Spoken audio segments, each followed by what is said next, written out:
Cambio.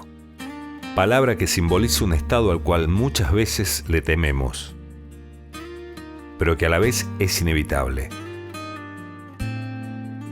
Pues en la metamorfosis inverna la evolución. Mutamos y seguimos, para ser una versión de aquellos que fuimos, conectados al pasado por raíces de lo que sentimos alguna vez. Es esta idea la que nos permite entendernos como una entidad homogénea, sustentada en el tiempo a través de nosotros mismos. Creo que el temor verdadero de cambiar está en el interrogante que se abre. Quizás, si descubrimos la posibilidad que suceda ante nosotros, empecemos a encontrar otro sentido.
La ciudad de San Luis, en su arquitectura, ha sufrido diversas transformaciones. En muchos casos, la ansiedad de la modernidad fue dejando de lado aquellas primeras construcciones que forjaron la identidad. Más allá de esto, hay algunas edificaciones que evitan la amnesia y nos muestran lo que fuimos. Liz es una estudiosa del patrimonio. Ella me aportará una interesante visión.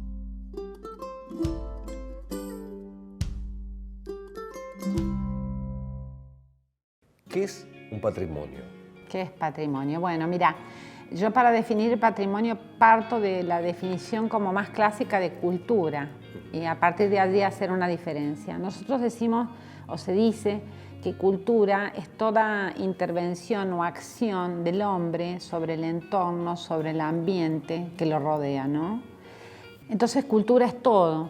Cultura es una obra de arte, una pieza literaria, una escultura, una obra de ingeniería, de arquitectura, un sistema de diseño informático es cultura, la historia es cultura, todo es cultura, en la medida en que haya una intervención humana.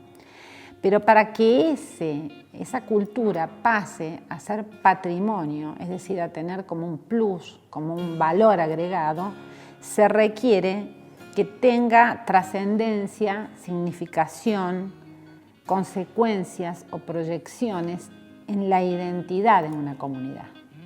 O sea, perdón, lo patrimonial entonces no, porque generalmente uno piensa que el patrimonial es lo viejo, la historia, lo demás, no, lo que queda asentado en un lugar. Sí. No, también el patrimonio es algo... Sí, normalmente siempre se ha usado el término histórico y a mí me gusta usar el término histórico, patrimonio histórico. Bien. Lo que pasa es que el patrimonio histórico es un término que por ahí no se usa tanto, se habla de patrimonio cultural, porque se entiende que es un concepto más amplio. Lo histórico requiere el paso del tiempo, como mínimo de una generación. Antes se estimaba de que hubieran pasado como un mínimo de 50 años para considerar un hecho, considerarlo histórico. Pero sí, vos tenés hechos culturales que pueden ser monumentales, por ejemplo. Vamos a hablar de una edificación arquitectónica que puede tener monumental pero no es histórica. Lo va a hacer, lo va a hacer. En ese caso no sería patrimonio todavía, No, o podría ser patrimonio también. Sí, es patrimonial, sí es patrimonial, Bien, porque siempre lo que esencial influya es lo identitario, la identidad, el componente identitario. Aparte porque San Luis cambió muy rápido, pronto, digamos, fue creciendo rápido en un periodo, por lo tanto la historia nos quedó un poquito Sí, pero en patrimonio cerca, pero arquitectónico identitario yo me estoy refiriendo, fíjate, específicamente, nosotros somos una ciudad fundada por españoles. La verdad, para ser sincero, de lo que es patrimonio español en sí, casonas españolas, queda prácticamente nada. Entonces, en realidad, lo que hoy por hoy define como patrimonio arquitectónico identitario, nos define a nosotros, son las casonas del 900 que son de estilo italianizante. Quiero decirte que, para redondearte el concepto de patrimonial, lo patrimonial se concentra básicamente en 4 acciones que algunos las pueden definir de distinta manera. Nosotros las definimos así: la identificación del patrimonio, identificación, individualización, la protección, que eso es a través de la legislación, las medidas punitivas, las medidas cautelares, toda la parte legal, la presentación, es decir, mostrarlo, y una 4ª acción que es la transmisión, porque hoy por hoy rige en materia patrimonial un principio que a la vez es una obligación que se nos impone a todos, que es la de la solidaridad generacional, la obligación que tenemos todos de transmitir esto que recibimos a las generaciones futuras. Entonces esto es fundamental. Son 4 acciones como fundamentales. Bien, el legado. El legado es fundamental. Perfecto.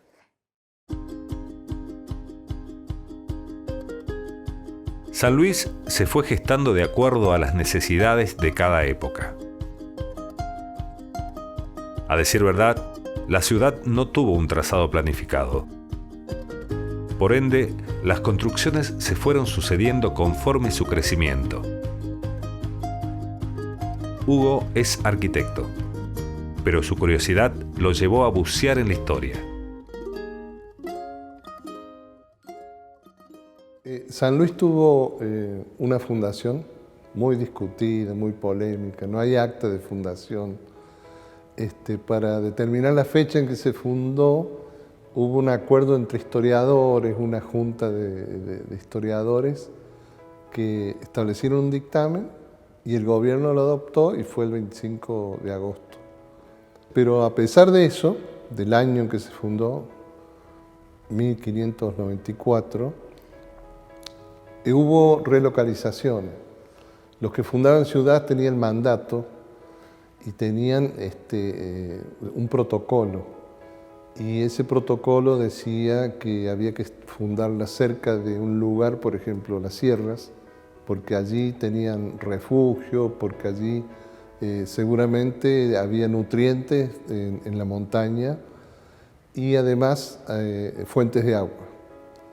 Y se funda junto al río, el río San Luis, que en algunos planos de India figura como chorrillo de agua. Y se funda en una primera instancia y era simplemente un rancherío, pequeños ranchos, porque San Luis fue muy periférica de todas las corrientes de viajes, de las vías, los corredores de la época de la colonia. Entonces, al estar alejado de eso, llega acá casi con lástima a esta zona. Se fundaron muchas ciudades en Sudamérica y no es la última, pero está cercana a las últimas. Es decir, que es periferia, no solo en la distancia, sino que en el tiempo también. Entonces, era una situación de mucha pobreza, muy lejana a todos los centros. Tal es así que se destina por ahí como un lugar para establecer prisioneros españoles en la época de la Revolución de Mayo.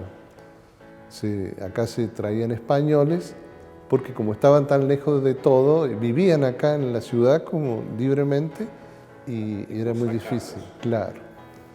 Los alejaban de todo centro político de importancia. Entonces la ciudad se fundó en un primer momento en un lugar que se llamó El Bajo. era tan cerca del río que se inundaba. Entonces tuvo un segundo traslado. Esto es según varios historiadores, ¿no? Un segundo traslado que la aleja del río y la lleva hacia una zona que está tan lejos del río que no llegaba al agua. Era muy dificultoso nutrirse de agua. Y vuelven a una tercera posición que es la actual. La Plaza Independencia fue la plaza fundacional, la plaza matriz, la plaza mayor, la plaza de armas. En ese protocolo que tenían los fundadores establecían que la plaza mayor era como la semilla.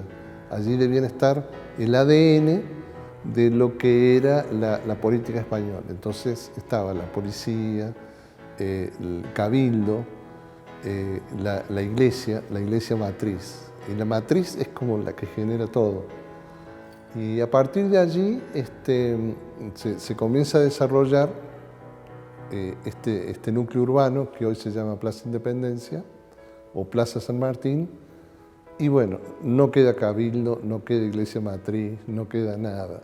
Todo lo que había se derrumbaba, era de barro y lo más sólido que se construyó, que fue muy posteriormente, fue el antiguo templo de Santo Domingo, que todavía queda hoy como un edificio dedicado a una institución, San Luis Libro.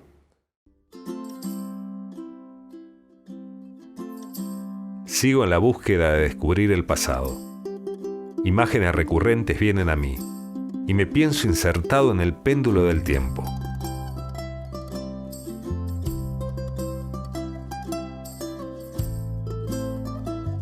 La vida pasa, pero esta vez me siento un mero espectador contemplando lo que sucede. San Luis me muestra su historia y me siento cómplice al descubrirla.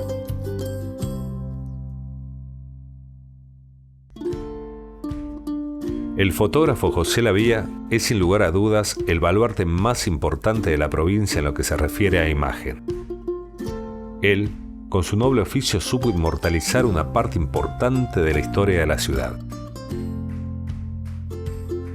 Su obra es un eslabón fundamental para entender el pasado. Javier me va a adentrar en el universo de don José Lavía.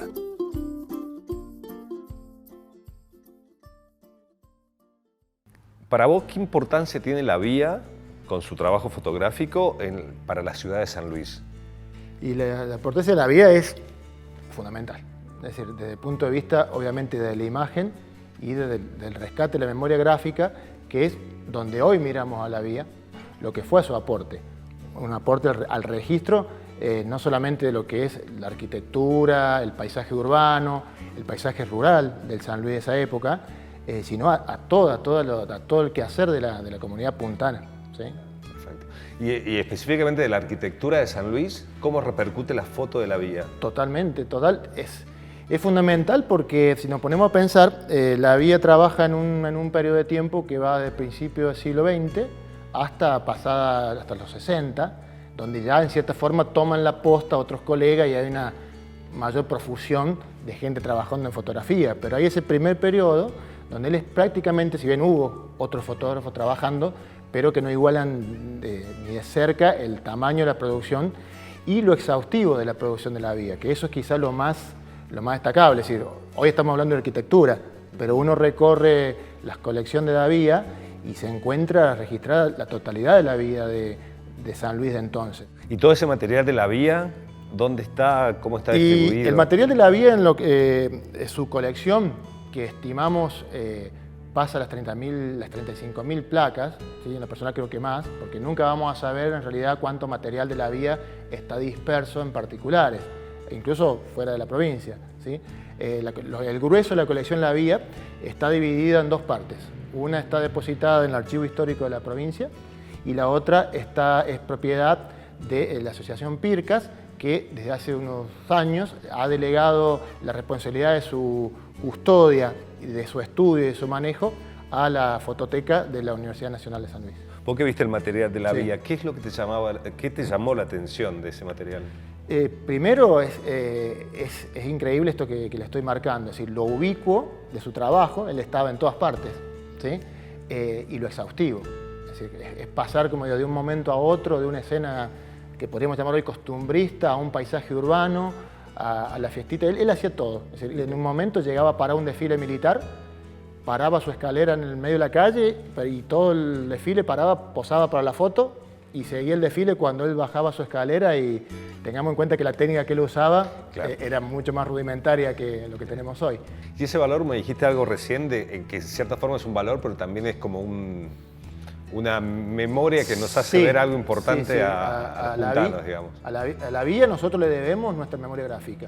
Quizás en eso, si nosotros tenemos que dimensionar la colección La Vía con otras colecciones del país, incluso de Latinoamérica, hay colecciones grandes, ¿sí? Más grandes, pero que generalmente corresponden a empresas fotográficas, que era una empresa que tenía fotógrafos que trabajaban para ellos. Entonces hay muchas imágenes que son anónimas, son muy grandes, ¿sí? Pero debe haber muy pocos ejemplos en Latinoamérica y quizás en el mundo en que una comunidad entera le deba toda su memoria gráfica a una sola persona. Y eso es lo que es La Vía. Eso es lo que realmente, en lo personal, yo creo que más lo enaltece, porque si no hubiera sido por La Vía, hoy estaríamos amnésicos en ese periodo de tiempo. Claro, La Vía nos muestra el San Luis que ahora no está, ¿no? Que no está y que supo salvar, y quizás, bueno, eso también respondiendo a lo que vos me decías. La Vía es, en cierta forma, un alivio, porque gracias a él tenemos memoria del San Luis que no está. Y bueno, si vamos a lo arquitectónico, como te digo, es decir, es prácticamente lo único. Es decir, si queremos reconstruir San Luis, tenemos que caer irremediablemente en La Vía.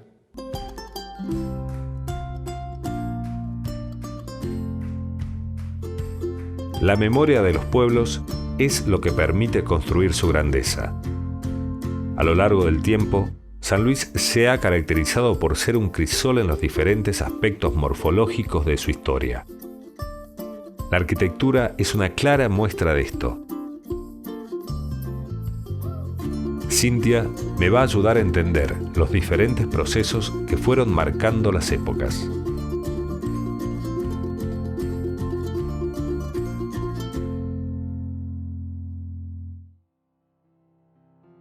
Tenemos que entender que si bien San Luis fue fundada en 1594, durante mucho tiempo la edificación urbana, las casas, los edificios importantes eran de un material más bien de adobe, con techos de paja. Había muy pocos edificios o casas importantes con un material más avanzado y más que diera cuenta de más riqueza decorativa. San Luis era una ciudad pequeña que estaba circunscripta hasta muy avanzados ya el siglo XIX, estamos hablando ya 1850, 1860, a lo que vendría a ser todo lo que pasaba entre la Plaza Independencia, que además fue la plaza fundacional, la Plaza Mayor, hasta lo que hoy conocemos como la Plaza Pringles, que en esa época era el parque en su momento, que de alguna manera, debido a que había una élite gobernante,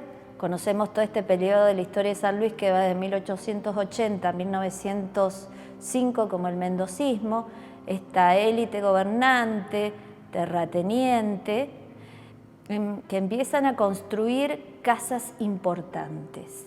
Bien. Y esas casas ya van a ser construidas con materiales mucho más valiosos. Se van a interesar por la decoración de los frentes, por la importancia de los jardines.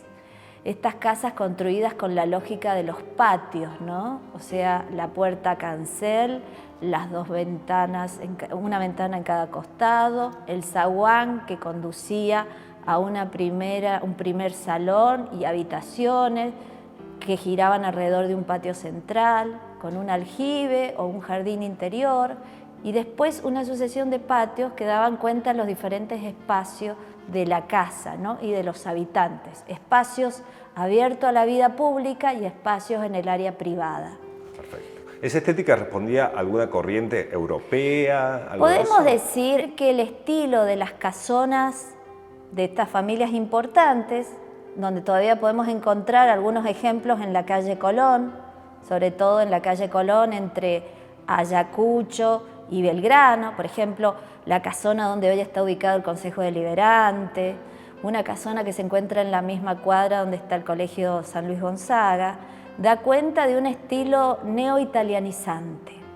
No podemos hablar de un estilo puro en lo urbanístico y en lo arquitectónico, podemos decir estilo con mezclas, pero que da cuenta ya de una preocupación por contar con elementos y materiales nobles, de alta duración, de larga duración, materiales que han permitido que muchas de estas casas todavía se mantengan en pie.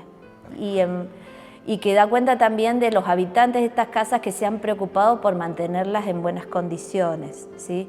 Con estos pisos de madera, con estas ventanas, esos balcones preciosos, estos patios, ¿sí?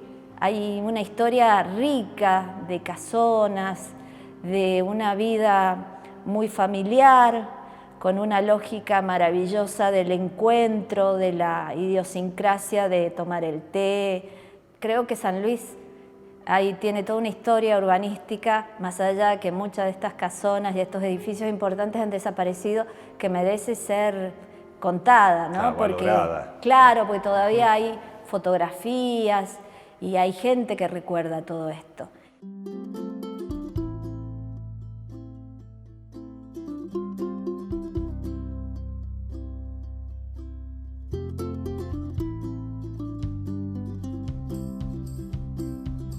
Hoy entendí de los cambios y la necesidad imperiosa de adaptarse. Si bien el cambiar es una decisión, el no hacerlo es una forma encubierta de confort. Las ciudades tienden a modificarse. Es parte de un proceso y de su esencia. Pero también es cierto que el proteger su patrimonio y sus legados no es algo menor. Seguiré mi camino, en esa búsqueda que me propuse hace algún tiempo.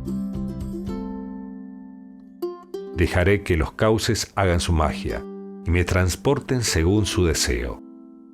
Solo es cuestión de dejarse llevar.